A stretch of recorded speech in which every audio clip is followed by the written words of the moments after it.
Hi, everyone. Once again, this is Mary Keefe. Hopefully, I'm going to recognize a lot of you from all the other great events we've had over the last couple of weeks as we help you get to know our wonderful faculty, students, and staff at the Yale School of Public Health.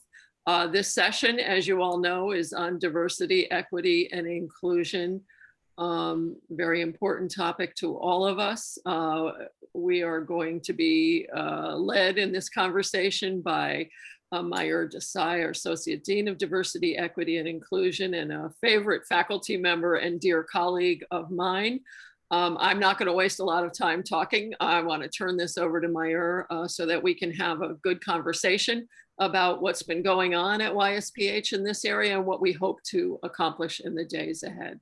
So Mayur, I'm going to turn it over to you. Great, thanks very much, Mary. So good afternoon, everyone. As Mary said, my name is Mayur Desai. I'm the Associate Dean for Diversity, Equity, and Inclusion here at the Yale School of Public Health. I have a few slides that I'll share. Just a few, I'm not going to take more than a couple of minutes just to describe some of the activities we have here at the School of Public Health in the area of DEI, and then really just open it up to any questions that you might have. So I'll just go ahead and, Mary, if you could allow me to share my screen. Oh, okay, sure.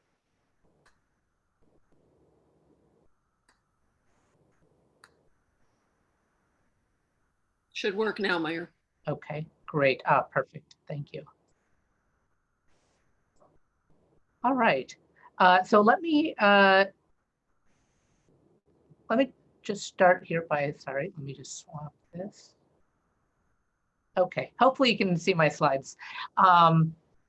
So again, welcome. I'm so glad you are joining this session this afternoon.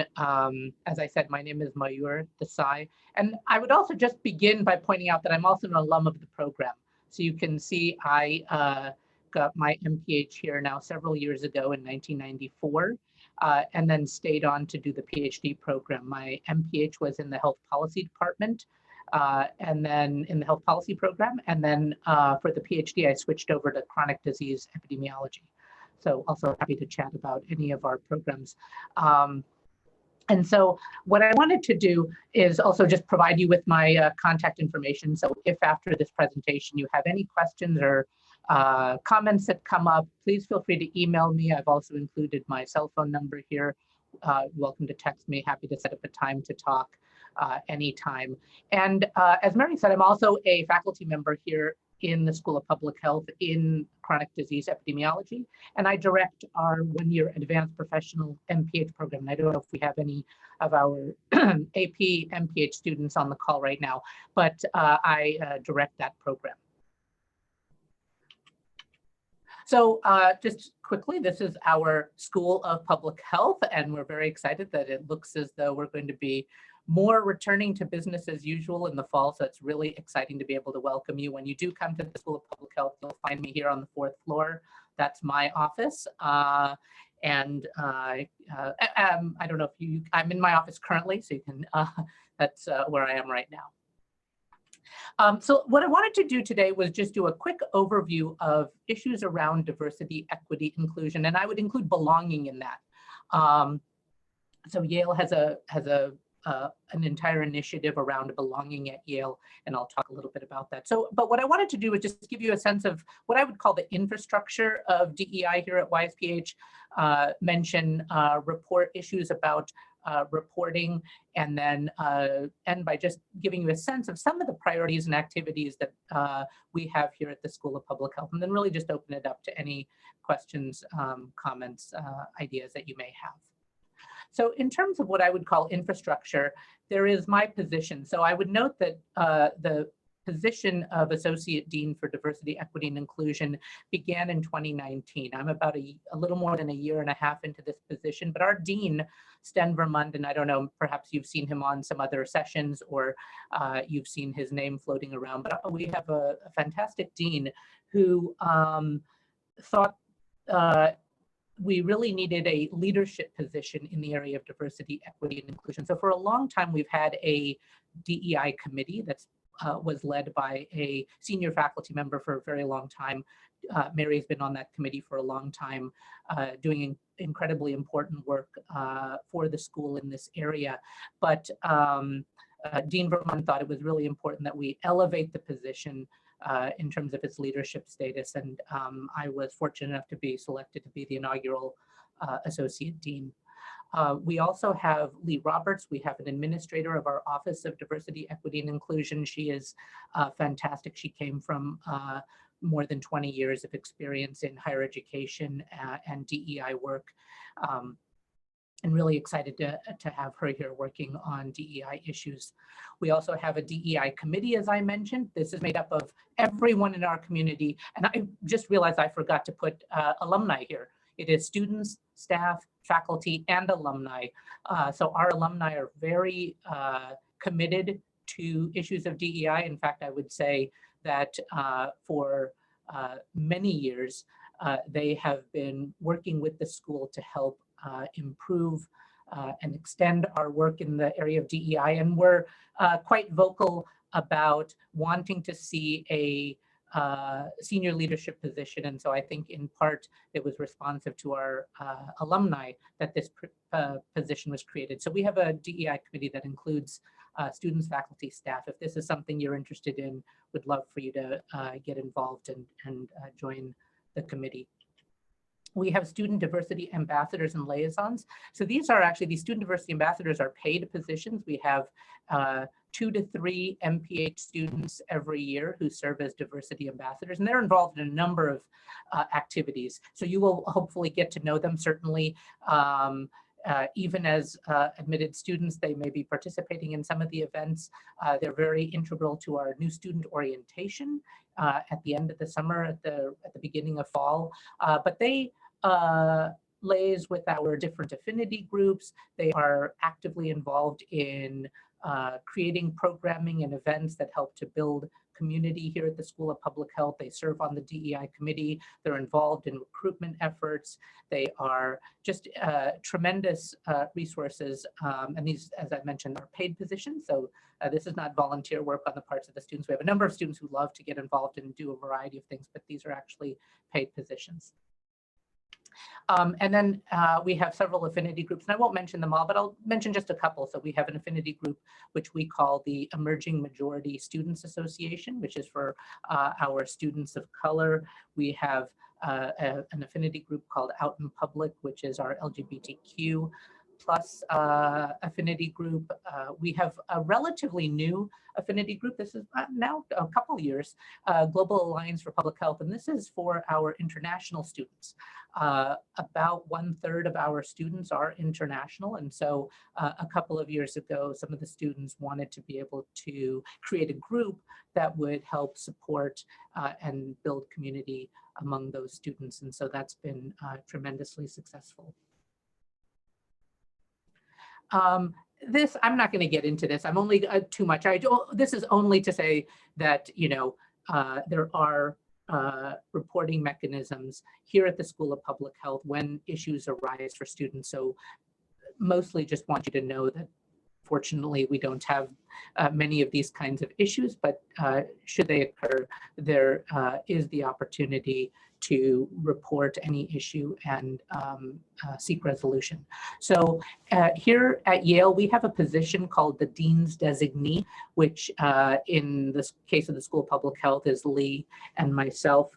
We are the people who are responsible for receiving student concerns and offering advice and guidance related to diversity, inclusion, discrimination, harassment, and equal opportunity. And I should just mention, these are the non-gender-based or sexual misconduct related things. Those go to our Title IX coordinator. So these are things that would relate to race, ethnicity, country of origin, disability status, and so on. We have a Yale Office of Institutional Equity and Access. Sometimes students might not want to necessarily come to us with an issue that they have and can go directly to a senior official at the university. We have on our DEI webpage, an area where you can send an anonymous note. And our preference is always for informal mediation as opposed to formal grievance procedures.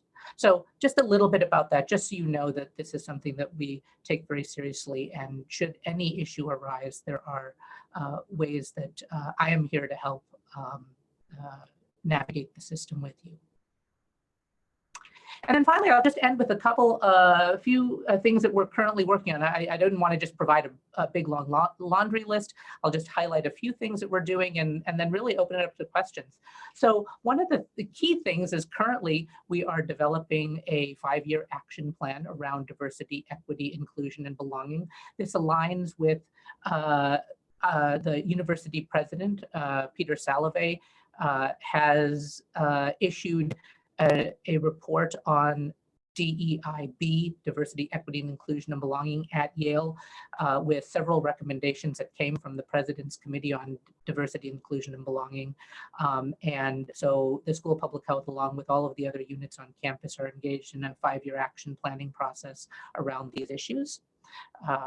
We are continuing to make efforts to diversify the student body, faculty, staff, thinking about what more we can do to reach out to diverse individuals, what we can do that are best practices, thinking about pipeline issues, a really exciting, hopefully in biostatistics, for example, they submitted a grant to have a summer program in biostatistics and data science, and for students from historically underrepresented groups. So a lot of different kinds of activities in all of these areas. One of the key activities that we're also engaged in is assessing what people refer to as climate or culture. Really, that's how YSPH is experienced by our students, staff, and faculty. That work is currently ongoing. We recently, just earlier this month, completed a staff survey, and we're following up with one-on-one and focus group interviews to try to understand issues and perspective of our staff, which are absolutely critical for running the school. We are in the planning phase of a mixed method study to understand faculty recruitment and retention issues. And we're thinking about then after that, how we assess students. This is a little tricky, especially given COVID. We don't have as many students here actually at Yale on campus, experiencing Yale.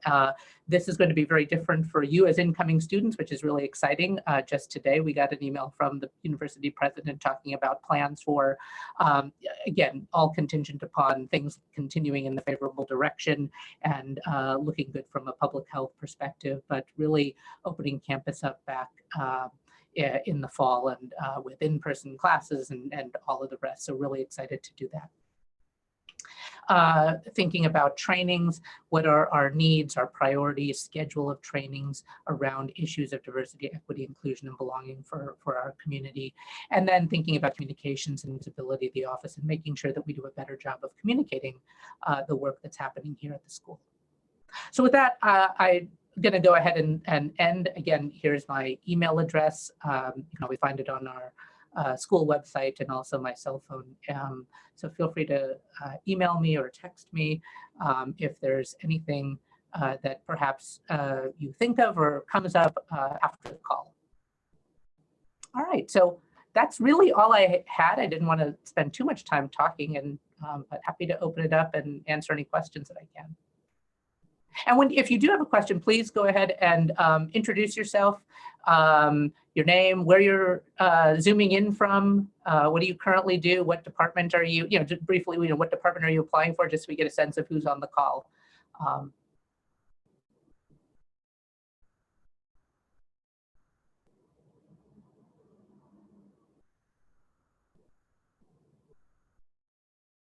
I'll also say I have 3 daughters, so I'm very comfortable with awkward silence. So I will.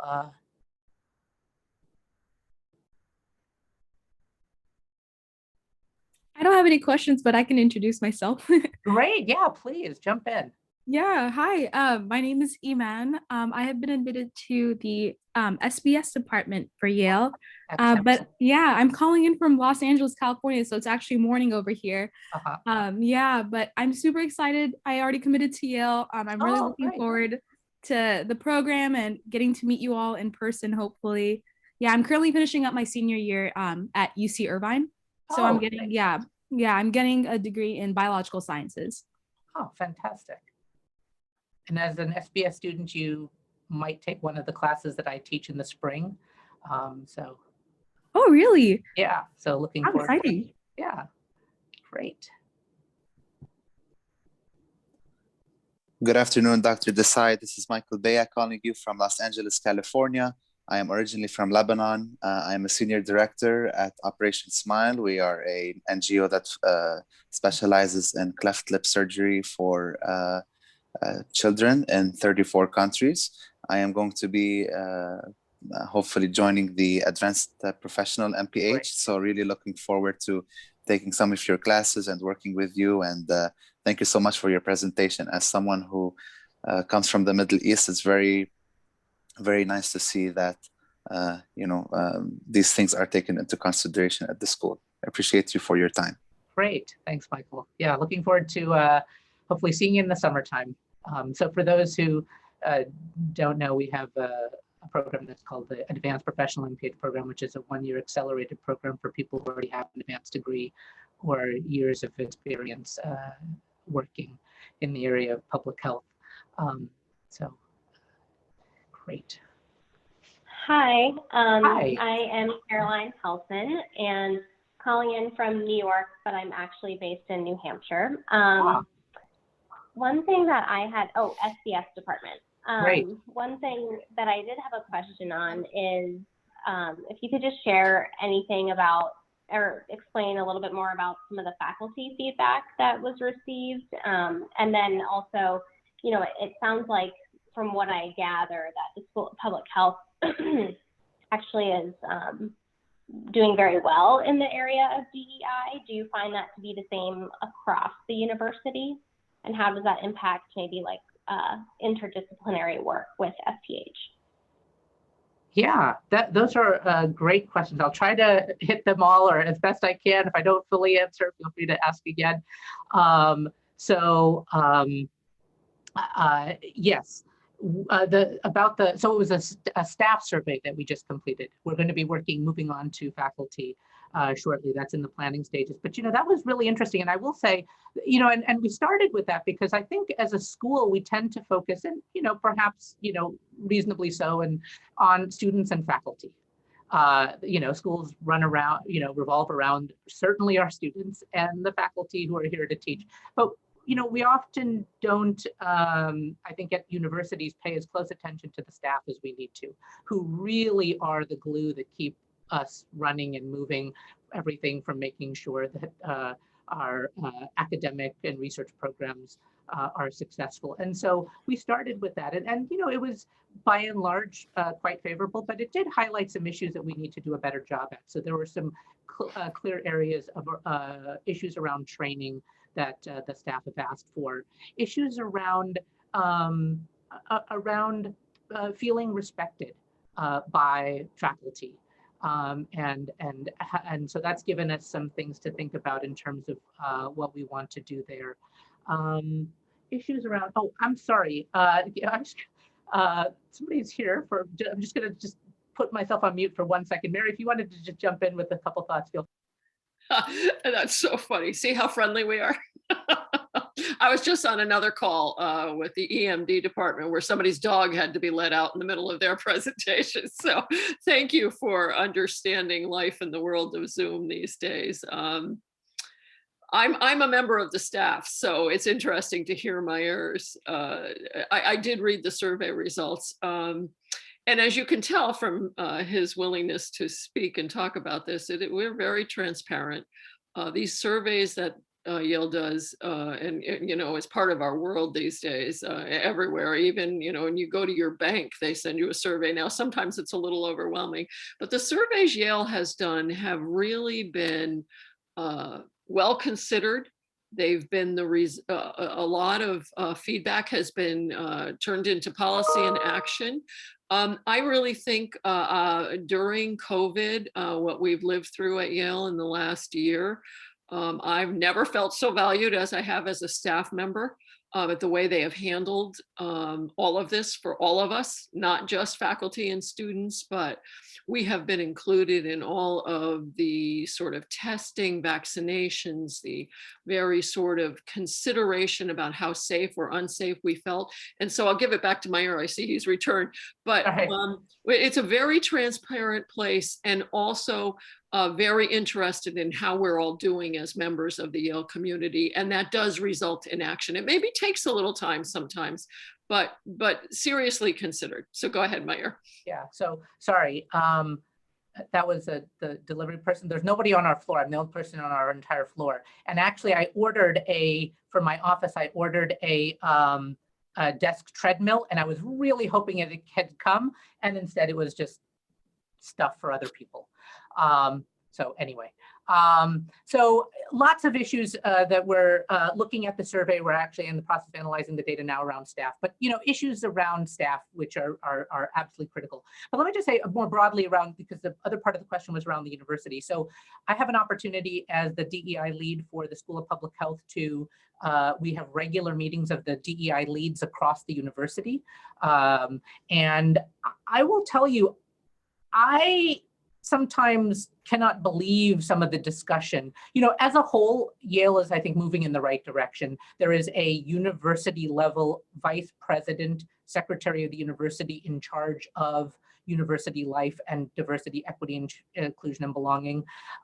That office just recently hired an associate vice president and has a really robust structure for thinking about DEI broadly across the school. But when we have these meetings, and some of the units and schools around campus will talk about some of the issues that they're facing, I just am gobsmacked sometimes, and think about, we don't seem to have those kinds of things at public health. And maybe it's just, who we are.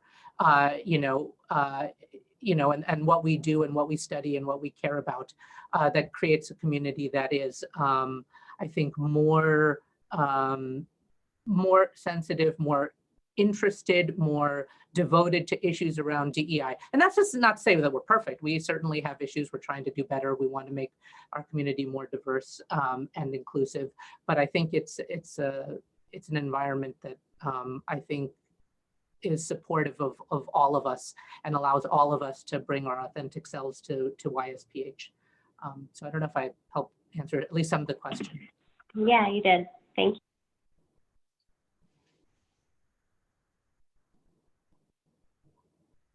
Hi, Dr. Mayur. Hi. Dharmi here from Mumbai. We actually share the same surname. I'm a Desai too. Excellent. Yeah, so I'm going to be joining in the 2-year health policy program. Oh, great. Yeah, and so in India, we don't have a lot of racism per se, because everyone's pretty much brown-skinned, but we do have a lot of casteism. And that's something I would really like to work upon once I come back here. So I would love to be a diversity student ambassador, because I think that would be very, very valuable experience for me when I come back here. So how would I go about that process? Great. So we have largely, that is a sort of a self-perpetuating process. So I myself have tried to stay out of the process of selecting the diversity ambassadors, and the current diversity ambassadors select the next group. So actually that's going on right now. Our second-year diversity ambassadors, who are going to be getting set to graduate, they put out the call to all of the students and solicit the interest of students who are interested. They do the interviews, they do the selection. And so it's kind of every year the students pass it off to the next group. So when you're here, you'll find out about it. You'll find out who our new diversity ambassadors are. That'll be second years when you're a first year, and you'll be able to talk to them about it and find out what the process is. So. Right. So I can be one when I go to my second year, right? Not in my first year itself. Exactly. Well, so yes. So okay. toward the end of the first year, So like the end of, sometime this year in the spring, they will put out a call for interested first-year students who would like to join as diversity ambassadors and then be able to serve in their second year. Right. Okay. Yep. Yeah. Thank you. Sure. I think you have some questions in the chat. Oh, okay. I'm sorry. I wasn't even looking at the chat. No, that's all right. I'm having Yeah. trouble seeing them. So Okay. Great. Let me just try and read these. Or, actually, if you would like to just unmute yourself and pop right in, Brandon. I see one from Brandon and then one from Rebecca. Sure. Hi, my name's Brandon. Thanks for holding the space. I just had a question about what resources or services students with disabilities might have access to at YSPH. Oh, great question. So we have a Office of, what is the Office of Disability Resources, I believe is the new name of the, it just recently underwent a name change. But we have an office here at Yale that will meet with you and help you work out any accommodations that you need because of any disability that any student has. So if students have disabilities, they can go to the Office of Disability Resources and get whatever accommodations they need. That happens every year, every class. As an instructor, I get an email saying that, whatever student has registered with our office and has the following accommodations, either extra time on an exam or a private space to be able to take an exam or whatever the accommodation is. So those are very well taken care of here. And the faculty are very familiar with that process. And so if any student has any issue, that's not a problem at all. There are also, and then just to finish that thought, there are also several student groups and affinity groups around that. There is one for graduate and professional students. There are ones for the undergraduate students. There are different affinity groups as well. And they are very active in terms of programming, advocacy. I actually just this year joined the Provost Committee for Accessibility Resources. So this is actually an area that I care deeply about and have joined and was asked to join the Provost Committee. Thinking about from, again, student, staff, faculty perspectives, issues around disability, both visible and invisible, and thinking about how it is that we make Yale a more inclusive environment, taking into consideration all aspects of someone's identity, including ability status.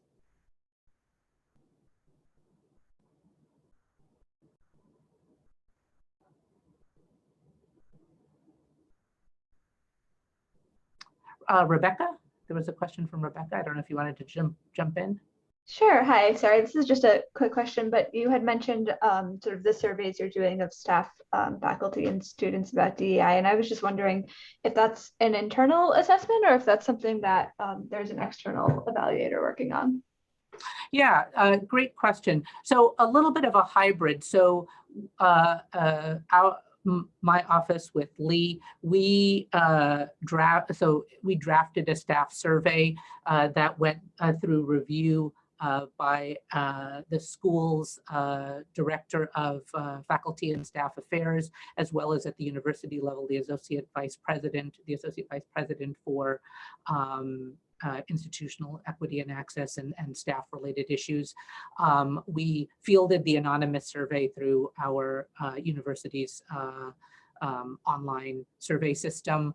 It was completely anonymous, but we are going to be moving to doing interviews, focus group, and one-on-one interviews, and that'll be with an outside person because we want to be able to have that distance.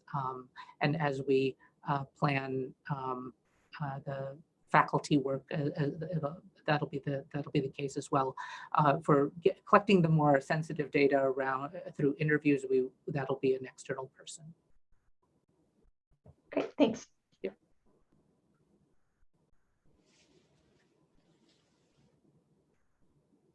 Hi, this is Daniel. Can you hear me? Yes, Daniel.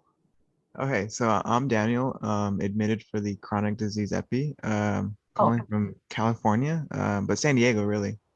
But my question was really, I wanted to know if you happen to know offhand the demographics of not only the School of Public Health, but just Yale in general, particularly the Latino population. But I mean, all demographics would be welcome as well. Yeah, that's a good question, and Mary may have uh, more precise information. So I would say, and Mary can correct me, I think in terms of students that identify as Latinx, I think that tends to be about 7 to 8% of our student population. Don't remember. This is something I should know off the top of my head, but not exactly sure. Probably, and as I'm thinking about it, I think it's closer to when we think about among our US students. So remember, we have a sizable proportion of students who are international. But among our US students, I would say that actually now I'm thinking about some of the numbers, don't quote me exactly, but I would say that I think students who identify as Latinx are actually closer to 10% of our student population here at the School of Public Health. And around the university more generally, I'm not exactly sure, but there's tremendous variation, I think, across programs. So I don't know what the numbers look like in different disciplines like engineering or law or psychology, the graduate program in psychology, or any of the other schools. Thank you. Yeah. So sorry, I can't provide a more precise answer, but. Hi, I have. I'm sorry, and can I just, as you just asked that question, it reminded me that I failed to mention one thing I could have put on the slide. We have, but your question, Daniel, reminds me that at the university, we have 4 major cultural houses. So we have African American Cultural Center, we have the Asian American Cultural Center, we have the Native American Cultural Center, and La Casa, which is the Hispanic or Latinx Cultural Center. So we have these major institutions on campus that, and when I say cultural houses, they're physical houses, physical buildings that serve the needs of our various diverse community members. And so in addition to a variety of affinity groups, there are spaces for programming, opportunities to get together across the university. So bringing together and both undergraduates and graduate and professional students, opportunities for graduate and professional students to serve as mentors to undergraduates and a whole variety of programming. So if you wanted to Google Yale and La Casa, you will find them and be able to read about all of their different programs. Sorry, somebody was about to ask something. Yeah, my name is Rosa. I had a follow-up question to Daniel's question, and that Yes. was, can we find the demographic statistics online, or would you be able to provide that to us if we asked for it? Just because, I would like to know that before committing or anything like that. Sure. That's a good question about whether it's available on a website. I'm not exactly sure. I can certainly provide our most recent numbers. And in fact, while we're chatting, I'm just gonna. I'm going to jump in here just for a second, Mayur. I think, Sure. there is a class profile on the website. Okay. But I think it's general. I think it just sort of breaks down international students of underrepresented groups. It doesn't get really specific. I was trying to find Mayur while we're on. I know we had provided this information for a DEI committee meeting in the last few months, but I can't find it right now. And quite honestly, I don't know the actual statistics. My mind is just overwhelmed with application data. Yeah, right now. I'm looking for it as we speak, but certainly We we can provide that. And if you if I don't find it in time while we're here chatting, then please just send me, if you wouldn't mind sending me an email, or I don't know how best to communicate that, Mary, but if you I agree. mind, That's Rosa, sending me an email, I would be happy to. But I'm going to actually just look for this as we talk. But please, anybody else has any other questions, feel free. And I'm quite certain you can go on the university, and Google Yale University diversity statistics. I think even the New York Times recently did a whole, study on diverse populations at universities across the country, where you could break it down by school. So I think there's a lot of many resources for getting actual specifics about the bigger picture at Yale than just us. Yeah, thank you for that. Yeah, and if you don't mind, I can email you after. That way, if I don't find it online, I'll shoot you an email. No worries. Absolutely.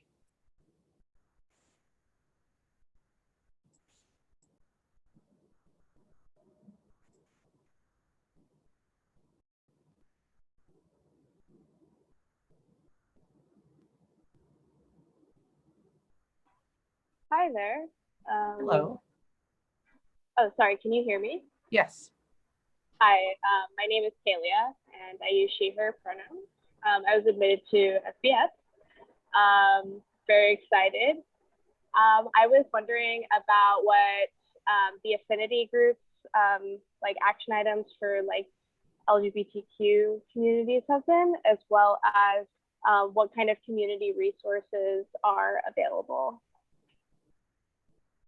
And you're asking specifically about with respect to LGBTQ students. So yes, to be honest, I can't tell you exactly what. So here at the School of Public Health, we have an affinity group for LGBTQ plus identified students. It's called Out in Public.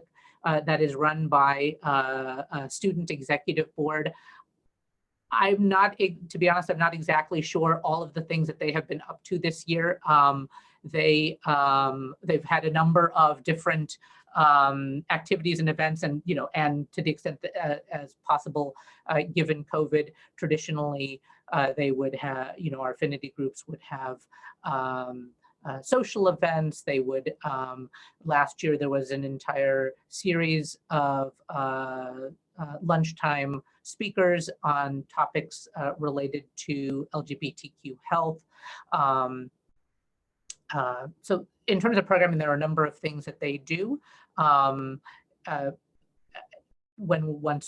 I would expect that to be more robust once we're actually back together in campus. I think in general, there's just a lot of Zoom fatigue. So different groups have been organizing and planning different kinds of events, but I think in a more limited way, just given everybody's capacity for being on Zoom more than they really have to. But there is a lot of activity. They're also then connecting with LGBTQ groups across campus. So there are graduate and professional groups, student groups. There is a resource center on campus that has a number of programs. I actually just recently got an email from a student group at the nursing school that would like to partner with us to bring a speaker later in the spring. So there's also a lot of connection around campus. I think one of Caroline's questions was also around sort of around campus. So we collaborate with different schools and programs, the Divinity School, the School of Architecture, the School of Management, and so on, in helping to bring programming and speakers to campus. So I don't know if I quite answered your question, but lots of activities. I'm not always on top of exactly what all the affinity groups are doing and planning in terms of their student events, because those are these are student affinity groups. So these are what students are doing. And so I'm not always on top of exactly what sorts of things that they're offering. I'm going to jump in again. Sure, yeah, Barry, you might know. To the LGBTQ plus community is at the Yale School of Public Health is called Out in Public. They are on our website, and you can be in touch with the leaders of that organization to get more specific information if you would like, or we can put you in touch with them. Awesome, thank you. Great.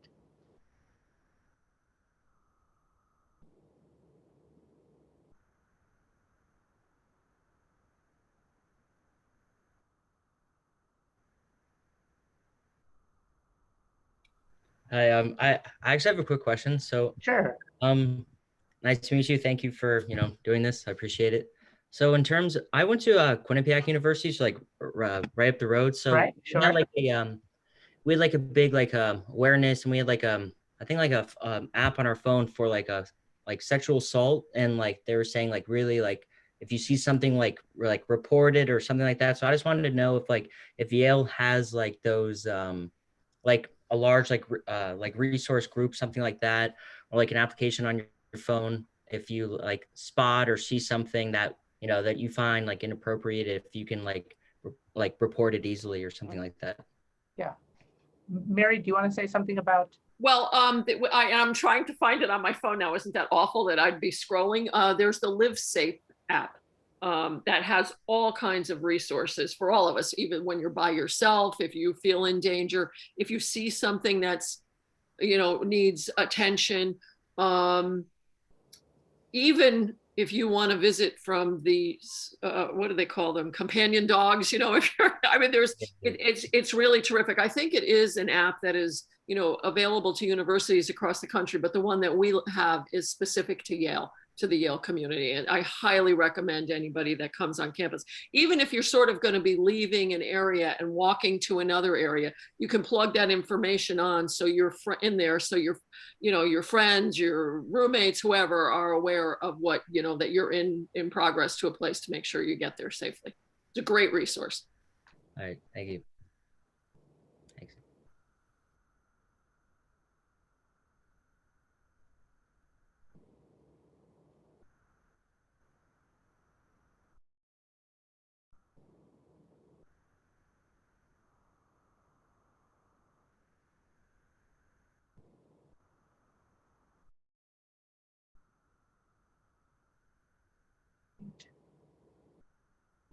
Any other questions?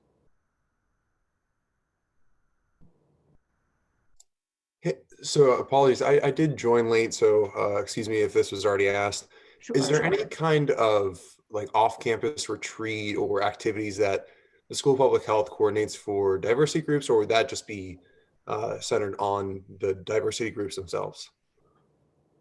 And you're asking about off-campus in particular. So what would be an example of what you're thinking about? Yeah, like hiking, something like recreational. Yeah. I see. Yeah.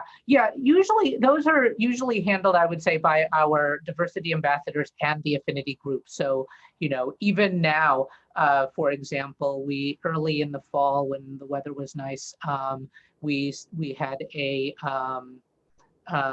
I was about to say, some of you may be familiar with the paint and sip sorts of events, but without the sip. But we had a really fun painting activity that the students organized out on the lawn of our school in sort of a physically distanced way with masks outdoors. But they do a lot of that kinds of things. So that would be up to the different affinity groups. So they will do, if that's something, and that is up to you as well. I mean, that's not just, so, each of these affinity groups and student groups. So let me just back up. We have, speaking specifically about affinity groups. So these are around our Emerging Majority Students Association, our Out in Public group, our Global Alliance for Public Health, which is centered around international students. We have a few others. But then we also have the larger student-wide student government, student group. And all of these, whether it's an affinity group or student-wide, they plan all sorts of activities. So they might plan a hike up East Rock Mountain here, right near in New Haven, where a lot of the graduate and professional students live, where a lot of our students live. They might plan a picnic. They might plan, and some of those things were happening even during COVID because they could be outdoors and safe activities. I would expect much more of that to happen as we open up to a greater extent in the fall. So yes, but those are all, and as a student, if you go to those meetings and say, hey, how about we do this? You absolutely can. There are all of the student groups have some budget to be able to plan activities. If it's something related to diversity, equity, and inclusion in one of our affinity groups in particular, then I'm available to try to help support some of the activities that students want to do. So yes, the answer is yes. Any and all of that has happened, will happen again, and it's all just student-led. Awesome. And just a quick follow-up, is there anything like in terms of like external professional leadership training or employer preparedness from a diversity perspective facilitated through the school? So that's an interesting question. I mean, what I can say is that we have an amazing Office of Career Services that does a whole variety of those activities in terms of everything from helping to review cover letters and resumes, to preparing for interviews, to doing all sorts of things related to helping our students navigate the process of getting internships and then moving on to getting jobs toward graduation. Now, some of our students, and of course our students come with a variety of backgrounds. Some students may already have a lot of experience in that regard and don't necessarily find those services particularly helpful, but the idea of networking and so on can be tremendously valuable. But in terms of those things, I wouldn't say, and to be honest, I couldn't say that we have things that are necessarily specifically for diverse students, but there are very robust services for all students. Got it. Thank you. I'm going to jump in again. Yeah, Mary, and I'm sorry. So you're asking like really great questions that I personally don't always have the answer to. That is a really good question. I don't think it's ever been asked that I'm aware of, but also the Career Services Office, and I think they did have a session. Part of their programming and part of your curriculum as a student, if you come, is the professional skills seminar, where you have to take certain modules that they provide you with sort of your options, and they're really across the spectrum, and they do include things like networking, public speaking, etc. These are facilitated by people that do this for the School of Management. But if it isn't, if there isn't a session with a diversity slant, and I'm not sure there is, I think that's something you could certainly recommend and suggest. And I know, like I had said earlier, we're usually very open to those kinds of, to feedback like that. And it's something they could certainly consider and make happen. I think it's probably an important topic. So thank you for raising it, Ryan. Yeah. Happy to. And is there someone I should reach out to directly for that kind of conversation? Yeah, Felicia Spencer, and I'll put her is the director of the career management. They call it career management now. Yes. Maya and I were laughing before about, he was talking about the names changing. But you could certainly, Felicia, if I could spell, reach out to her and pose that question directly. Awesome. Thank you so much. You're welcome. And I think that's one thing you'll definitely find is that, given, our small, close-knit community, there really is an effort to, we're able to be responsive, very quickly. But your question, and I'm sorry, it reminded me of two other things that I would mention that it doesn't address your issue specifically, but hopefully I think touches on it, is that we have a really robust mentorship program. So alumni mentorship program. So we have alumni who love to be involved with the school and with our current students. So any student who wishes to participate and would like an alumni mentor can do that. And you can read about the different alumni, the areas that they're working in, the industries they're working in, their backgrounds, their career trajectories. And if you think, oh, that's somebody I'd be really interested in having as a mentor, learning from, thinking about their career path and their career trajectory, we have that mentorship program. And the Alumni Association has a board of directors that specifically has a committee called the Emerging Majority Affairs Committee, EMAC or EMAC. That is a very active group that is committed to working with the school and our current students to foster greater diversity, equity, inclusion, and belonging here at the school. And so they are also available to our students as additional mentors and resources for thinking about career planning and next steps. So, yes, your question reminded me of that as well. Thank you. Yeah, no, very informative. Thank you.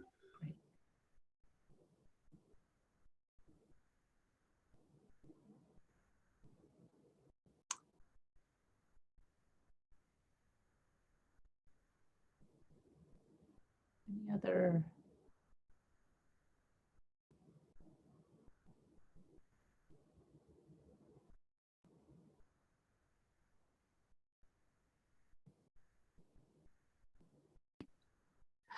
There was a question here I see from, I'm sorry, go ahead, Anna.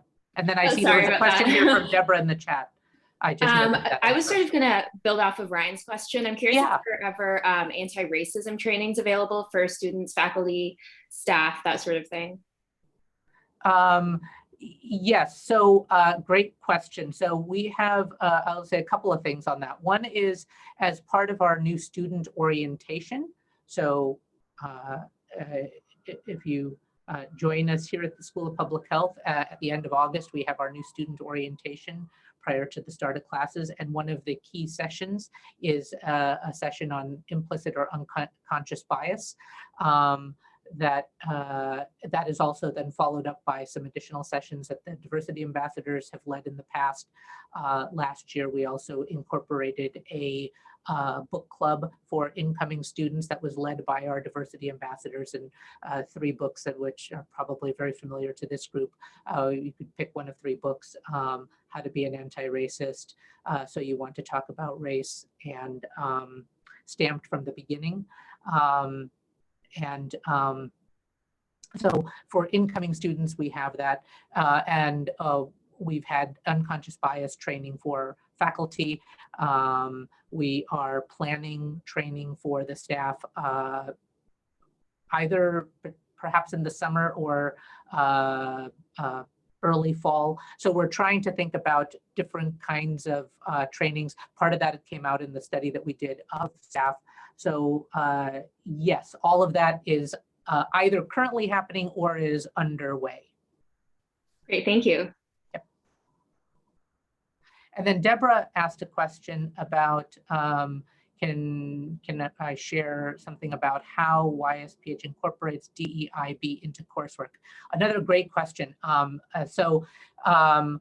This is an important issue. All of our, so I'll say here too, a couple of things, and hopefully I'm not missing anything. One of the core courses that all incoming students take is a course on social justice and health equity. That is all students, incoming students take. We this year launched 2 new concentrations. One is specifically around US health and justice, which includes a specific course in advocacy and activism, in addition to some other courses, and with the idea also that the student internship between the first and second years will be focused on issues of health equity and anti-racism, most often with a local New Haven or Connecticut-based organization, as we're trying to build partnerships with the organizations here, build further partnerships with organizations here in New Haven, though it doesn't have to be, in the New Haven area, though it doesn't have to be. And then there are efforts to, and this is ongoing, trying to think about how we had last summer an opportunity for faculty to go through their syllabi and look at the readings, look at the assignments, to think about ways that they could address issues of diversity, equity, inclusion, and belonging more. We have something here at Yale called the Purvu Center for Teaching and Learning, which is a fantastic center that does all kinds of work with faculty to think about how to do more in the way of inclusive teaching. So there are lots of resources. I'll be honest, some of it is a little slow going, and thinking about how we also prepare faculty to have these kinds of discussions in class. This isn't the training that most of us receive as faculty. When you're in a PhD program, this isn't usually something, and certainly for except maybe now for our most recent graduates, this isn't something that we're necessarily trained to do and are comfortable doing. So there are increasing efforts to help faculty learn how to be able to have potentially difficult conversations in class. And then, so yes, lots of work in this area. but especially excited about the new concentration in health justice and the core course that all students take.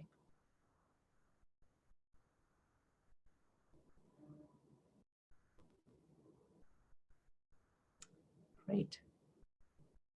I see we have a few minutes left. If there are any other questions, happy to.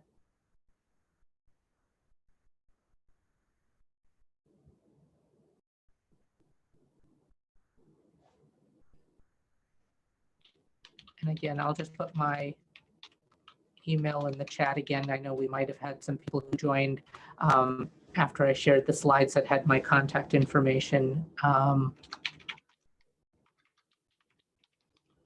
also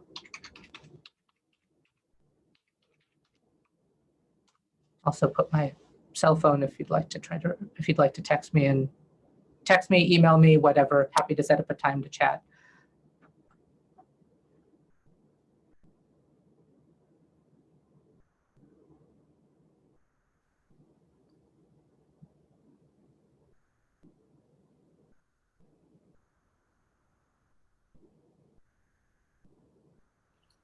Okay. Great. All right.